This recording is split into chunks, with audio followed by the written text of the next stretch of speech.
Welcome to Talk Tickers. Today we're diving into the recent MSCI earnings call. Yep, we're going to try and give you the rapid download, cut through the jargon. Exactly. Save you some time. We'll hit the key financials, the strategic stuff from leadership. Right. Our goal is really just to unpack it all so you get a clear picture of MSCI's performance and what's driving things. Okay, so let's jump straight in. The headline numbers look pretty good for the first quarter. Yeah, definitely.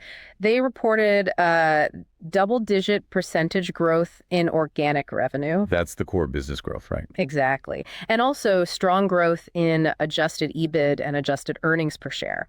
So profitability metrics looked solid. And they were putting cash to work too, right? Share buybacks. Significant ones, yeah. Yeah. Both in Q1, and they mentioned it continued into April. Often assigned management feels the stock is, well, maybe undervalued. Makes sense. And beyond just the profit numbers, client loyalty seems strong. Very durable retention rates, they said. Consistently above 95%. That's sticky. And those asset-based fees saw a big jump, didn't they? Yeah, up 18%. That's the revenue tied to assets using their indexes. Shows the value there. Their organic subscription run rate, that annualized recurring revenue figure, also looked healthy. Up 8%. Solid growth there. Okay, but there was one point, the new recurring subscription sales.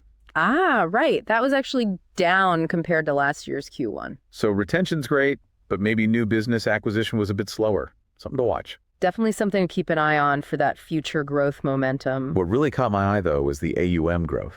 Assets under management linked to their indexes. Huge growth there, yeah. Yeah. Both in ETFs and non-ETF products. They said it was their highest Q1 for ETF inflows since 2021. That's pretty significant. It really is. And it wasn't isolated. They mentioned strength across most client types. Hedge funds, asset owners, banks, wealth managers. And that strong AUM directly fuels those asset-based fees we just talked about. Exactly. Underscores their role as a key benchmark provider. Retention was also high for both index and analytics products. And didn't they say something about net new sales growth for index and analytics? Exceeded 60% for both divisions. That's impressive recurring growth. Even the custom index side. Solid momentum there, too. And they think that recent platform integration, the Foxberry F9 thing, that should help even more. Right, sort of upgrading their custom index building tools. Precisely. And private capital, another growth area. Looks like it. Net new recurring subscription sales up 24% there. Shows demand for data in those, less transparent markets. And looking forward, that new partnership with Moody sounds interesting. Yeah, developing independent credit risk assessments for private credit could bring more clarity to that space. Okay, let's maybe dig a bit deeper into those client segments you mentioned. Hedge funds first. Sure. Hedge funds showed strong subscription run rate growth. Seems it was driven by both analytics and index products. They mentioned adoption of next-gen factor models. Yeah, seems hedge funds are increasingly using those systematic approaches. And they also landed a big custom index deal for ETFs with a major fund. Okay, how about banks and broker-dealers? Also solid subscription run rate growth there. Analytics sales were strong, especially in Europe and the Americas. What kind of analytics? Again, factor models came up, and also something they called custom baskets, basically tailored portfolios. And wasn't there a big regulatory deal? Yes, a multi-year deal with a large America's bank for a sustainability and climate regulatory solution. Shows how important that's becoming. Definitely. Okay, wealth managers. Robust growth there, led mostly by index products across all regions. And sustainability playing a role too. In Europe, yes. Strong demand for sustainability and climate solutions there. They even won a big renewal and expansion, displacing competitors. Wow, taking market share. And direct indexing. Substantial growth in AUM using MSCI indexes for direct indexing strategies. That's where investors own the individual stocks, not just an ETF. Interesting. Okay, asset owners next, like pensions. Healthy growth there, driven by both analytics and their private capital solutions. Where was analytics strongest for them? Particularly strong in the Americas.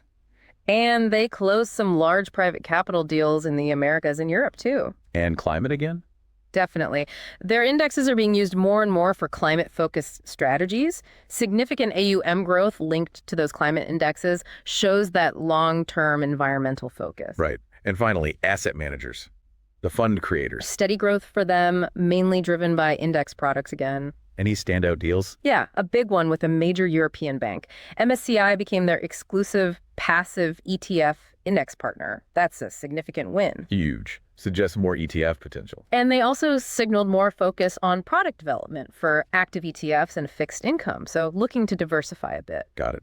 They also changed how they present their index growth, right? Yeah, a new breakdown. They're splitting it into market cap weighted your standard indexes. Like the S&P 500, but they're global versions. Exactly. The non-market cap weighted, which includes factor, sustainability, climate, and then custom indexes. And the custom index growth was pretty strong. 15% run rate growth shows real demand for those tailored solutions. Okay, back to those asset-based fees. You mentioned international was a driver. Big time. Strong flows into international products really boosted that growth. Suggests investors are looking overseas more. So both non-ETF AUM and equity ETF AUM linked to their indexes were up significantly year over year. Substantially, yes, with big ETF inflows, particularly into global exposure categories. Even fixed income. Fixed income ETF AUM linked to their indexes also showed considerable growth, so strength across asset classes. Okay, let's switch gears to analytics. How did that segment look? Subscription run rate growth was good, showed continued momentum, especially in their core equity analytics, and solid growth with key clients. But a note of caution for Q2 revenue. Yeah, they expect revenue growth might be a bit lower than the run rate growth in Q2. It's because of tough comparisons with some large one-off implementation fees they had last year. Those setup fees. Makes sense. Exactly. How about sustainability and climate? Continued growth there. Yes, subscription run rate growth continued, helped by some large banking deals. But they're reviewing targets. They are, yeah, given the near-term environment. But they did highlight good traction in geospatial asset intelligence solutions. Using location data for environmental stuff. Kind of, yeah. And retention and sustainability and climate remains strong. But that Moody's partnership comparison will hit in Q2. Right. Last year had a benefit from that kicking off, so it creates a tougher comparison point this year. Yeah, growth varied geographically. It did. AMIA, Europe, Middle East, Africa led, then APAC, then the Americas. But overall, climate run rate growth was strong everywhere. What's the shift in demand they mentioned? It seems clients are moving beyond just broad ESG ratings. They want more granular data, specific solutions for regulations. More practical applications. Exactly. And a growing focus on physical climate risk assessment, especially from banks and insurers, alongside the ongoing interest in transition risk. Interesting nuance. Okay, private capital solutions. Strong growth in new recurring sales there. And the run rate increased steadily, too. Reflects that need for data, performance metrics, benchmarking in private markets. Though real assets were a bit slower. Yeah, things like property, infrastructure, activity was muted, partly due to client consolidation, they said. Got it. Their private capital index suite is sort of part of a bigger transparency push. That's how they positioned it, yeah. Helping institutional LPs see into those less liquid assets. Let's talk capital allocation and guidance. Buybacks, signal confidence, strong balance sheet. What about the outlook? Guidance for the full year is unchanged, despite, the complex environment. They're assuming markets gradually improve. And expenses. Likely at the low end of their guidance range if markets stay where they are. And they have levers to pull on costs if needed. Like what? Things like incentive compensation, non-compensation costs, the pace of hiring. They can adjust those based on market levels and performance. And the tax rate? Expected to be in the 19 to 21% range for the rest of 2025, barring any surprises. Okay.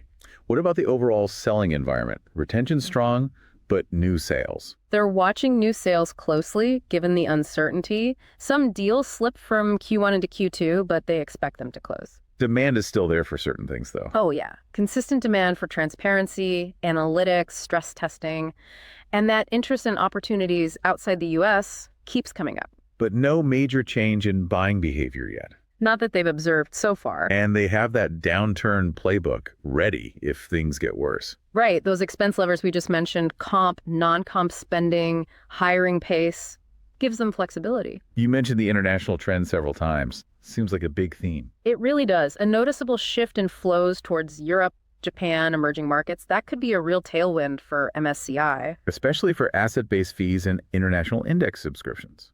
Exactly. They mentioned CEO-level meetings in Europe and Asia showed palpable shifts in sentiment. People are looking abroad. What about pricing power? Are they still getting increases? Price increase contribution to new sales was roughly in line with last year, maybe slightly lower than 2023. How do they justify it? They frame it around enhanced solutions, broader access, client service, but they also consider client health and the overall environment, so it's a balance. And that Moody's private credit partnership, just to clarify the goal there. It combines Moody's credit modeling expertise with MSCI's private credit data. The aim is independent risk assessments for private credit funds and their holdings. Leveraging each other's strengths. Right. They'll market it across both platforms. But the financial impact this year, expected to be relatively small as it ramps up. Okay, so stepping back, what's the big picture for investors from this call? Well, I think the strong Q1 really shows the resilience of their model, even with economic uncertainty hanging around. Yeah, that asset-based fee growth is a clear positive. Reflect good markets, but also those strong inflows, especially into international. Exactly. And looking at the subscription growth across different clients and products gives you a good map of where the strengths and maybe future opportunities are. Their focus on custom indexes and private capital seems smart too. Aligns with where clients seem to be heading, needing tailored stuff and more transparency in alts. Definitely. And the Moody's partnership, while small now, is a strategic signal. They're moving into that growing private credit data space. Their outlook on selling acknowledges the caution needed, but they still sound, reasonably optimistic about closing deals. And laying out their expense management plan gives investors some confidence they can handle tougher times if needed. And that international investing shift we keep mentioning. If that continues, it could be a really nice tailwind for them globally. Absolutely. All right. Time for our favorite segment. This is not financial advice. Disclaimer firmly in place.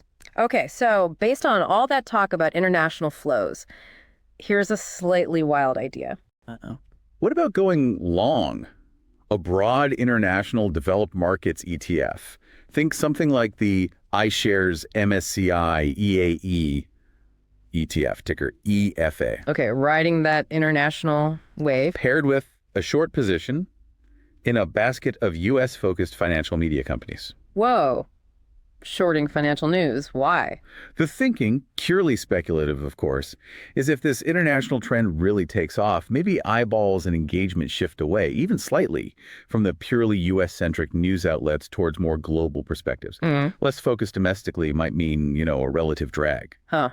That's definitely contrarian. Trading a macro shift against media habits. Interesting. Highly speculative, but ties into that core theme from the call. All right, that brings us to the end of our deep dive on the MSCI earnings call. Yeah, we've covered the financials, the strategy, the potential takeaways. We hope this gave you a quick, valuable summary of what they discussed. And please remember, that trade idea, purely illustrative fun, not actual advice. Absolutely. Do your own research before making any investment decisions. Think about these trends, see what conclusions you come to. Thanks for tuning in to Talk Tickers.